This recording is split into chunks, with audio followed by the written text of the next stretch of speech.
हैदराबाद एक प्रमुख हरित उपलब्धि में हैदराबाद को लगातार दूसरे वर्ष आर्बर डे फाउंडेशन और संयुक्त राष्ट्र के खाद्य और कृषि संगठन द्वारा विश्व के वृक्ष शहर के रूप में मान्यता दी गई है।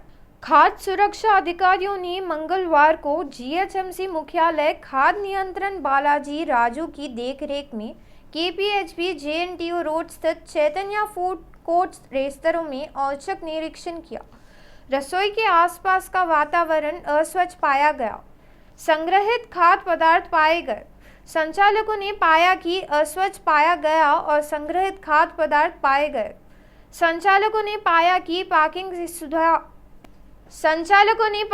पार्किंग की सुविधा नहीं होने के कारण यातायात बाधित हो रहा था।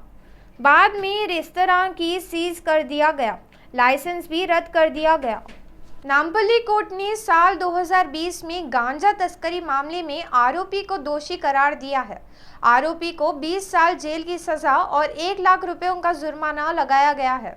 अगस्त 2020 में पुलिस ने विजयवाड़ा हैदराबाद राष्ट्रीय राजमार्ग पर पतंगी टोल गेट पर निरीक्षण किया। अभियान के दौरान 1427 किलो गांजा ले जा रहे एक ट्रक को जब्त किया गया।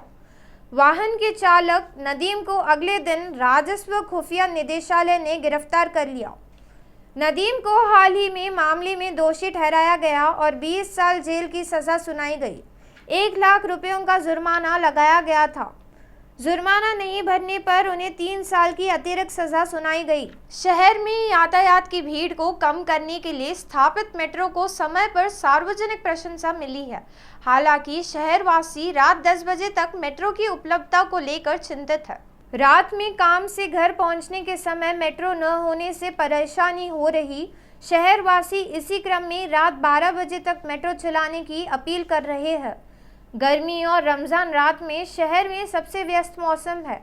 मंत्री केटीआर के आदेश पर सुबह 6 बजे मेट्रो शुरू हुई। इसी तरह वे मेट्रो यात्रा को कम से कम 12 बजे मध्य रात्रि तक उपलब्ध कराने की मांग कर रहे हैं।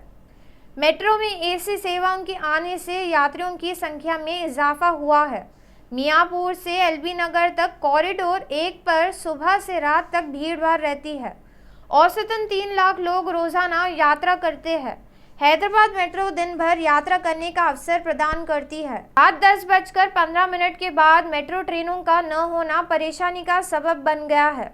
इसी क्रम में हर 8 मिनट में एक मेट्रो चलती है।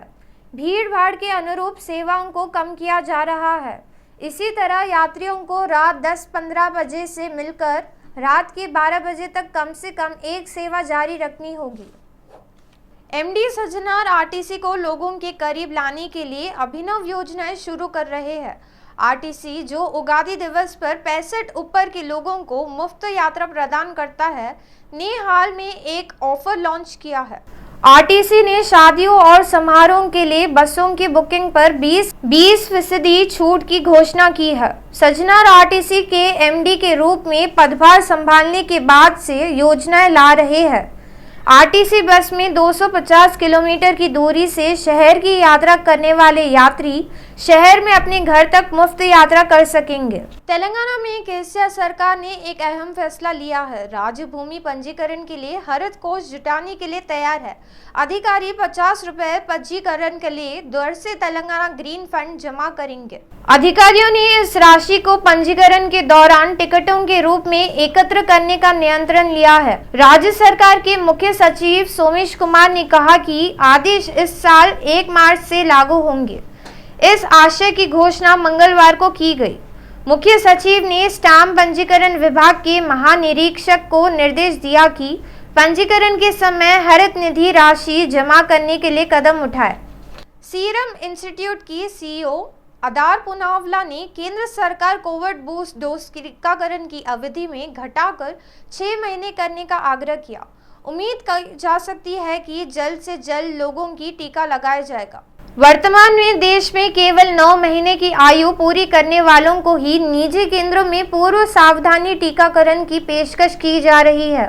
पूनावाला ने कहा कि तीसरी खुराक के टीके के लिए 9 महीने की अवधि की आवश्यकता देश में टीकाकरण प्रक्रिया को धीमे करने की एक बाधा बन जाती है। केंद्रीय दिशा निर्देशों के अनुसार 225 रुपयों में बेचने का फैसला किया गया। पेट्रोल डीजल की कीमतों में आज कोई बदलाव नहीं हुआ है। पेट्रोल और डीजल की कीमतों में लगातार 8वें दिन कोई बदलाव नहीं हुआ। पेट्रोल और डीजल की कीमतें 6 अप्रैल से स्थिर बनी हुई है। तेलंगाना की राजधानी हैदराबाद में 1 लीटर पेट्रोल की कीमत 119 रुपए हो गई है। वहीं 1 लीटर डीजल की कीमत 105 रुपए थी। करीमनगर में 1 लीटर पेट्रोल की कीमत 119 रुपए थी और 22 पैसे, जबकि 1 लीटर डीजल की कीमत 105 रुपए और 23 पैसे है। खम्मम में पेट्रोल की कीमत 100 और 83 पैसे है, जबकि डीजल की कीमत 105 रुपए है। टीपीसीसी के प्रमुख नेताओं ने तेलंगाना की राज्यपाल तमिलिसाई सुंदरराजन से मुलाकात की। राज्यपाल से टीपीसीसी प्रमुख रेवंत रेड्डी ने कोमटी रेड्डी, वेंकट रेड्डी, जग्गा रेड्डी, गीता रेड्डी, अंजन कुमार यादव, मधु याष्की गौड़ और वीएच के साथ मुलाकात की। टीपीसीसी नेताओं ने तमिलिसाई से शिकायत की कि तेलंगाना में बेरोजगारी बढ़ गई है। उन्होंने राज्य में बिजली की दरों में वृद्धि, ड्रग्स और मुद्दों को लेकर राज्यपाल से शिकायत की। सीएम केसीआर द्वारा कल की गई घोषणा के बाद टीपीसीसी नेताओं ने राज्यपाल को सभी गांवों में अनाज प्रदान करने कहा। दुनिया भर में लंबे समय से मौजूद कोरोना वेरिएंट ओमिक्रॉन एक और वेरिएंट के साथ बैक अपलिप है। दक्षिण अफ्रीका के वैज्ञानिकों ने ओमिक्रॉन ने 2 अन्य प्रकारों की पहचान की है। शोधकर्ताओं ने दक्षिण अफ्रीका में BA.4 और BA.5 वेरिएंट की पहचान की है। कुछ अन्य देशों में उन रूपों के संबंध में मामले पहले ही सामने आ रहे हैं। अधिकारियों ने कहा कि दक्षिण अफ्रीका के शोधकर्ताओं का कहना है कि स्पाइक प्रोफाइल दुनिया में पहले से मौजूद BA.2 वेरिएंट के समान है। उन्होंने समझाया कि दक्षिण अफ्रीका में उत्पन्न होने वाले वेरिएंट पहले से ही बोत्सवाना, बेल्जियम, जर्मनी, डेनमार्क और ब्रिटेन में फैल चुके हैं। उन्होंने कहा कि हालांकि दक्षिण अफ्रीका में इन नए रूपों के मामलों की संख्या लगातार बढ़ रही थी, लेकिन उनके कारण अस्पताल में भर्ती होने या मृत्यु के मामले नहीं थे। इन प्रकारों के बारे में चिंता करने की कोई आवश्यकता नहीं है। एप्सिलॉन वेरिएंट में पाया जाता है। विश्व स्वास्थ्य संगठन का कहना है कि इन प्रकार के निदान वाले सभी पीड़ितों को पहले ही टीका लगाया जा चुका है। नए वेरिएंट के उभरने से भारतीय स्वास्थ्य मंत्रालय हाई अलर्ट पर है। साथ ही केंद्रीय स्वास्थ्य मंत्री मनसुख मंडावी ने वरिष्ठ अधिकारियों के साथ XI संस्करण की समीक्षा की, जिसे पहले ही भारत में लॉन्च किया जा चुका है। उन्होंने कहा कि नए रूपों की समय समय पर निगरानी की जानी चाहिए, साथ ही मामलों पर निगरानी बढ़ानी चाहिए। इलाज के लिए जरूरी दवाओं की उपलब्धता की समीक्षा करने और टीकाकरण प्रक्रिया में तेजी लाने की सलाह दी गई। क्रिकेट की दुनिया में किस तरह का चमत्कार होगा, कहा नहीं जा सकता। यह कहना मुश्किल है कि गेंदबाज, बल्लेबाज या फील्डर किस तरह का कमाल कर सकता है, इसलिए हमेशा कुछ न कुछ नया होते रहता है। ये है क्रिकेट में क्षेत्र रक्षण का चमत्कार। कल IPL में एक नज़ारा था। नवी मुंबई में royal Challengers Bangalore Chennai super Kings के बीच खेले गए मैच में अंबाती रायडू के डाइविंग कैच के लिए दर्शकों का ध्यान खींचा। असामान्य और चमत्कारी, वह गेंद की कैच कर दर्शकों को मन मोह लिया।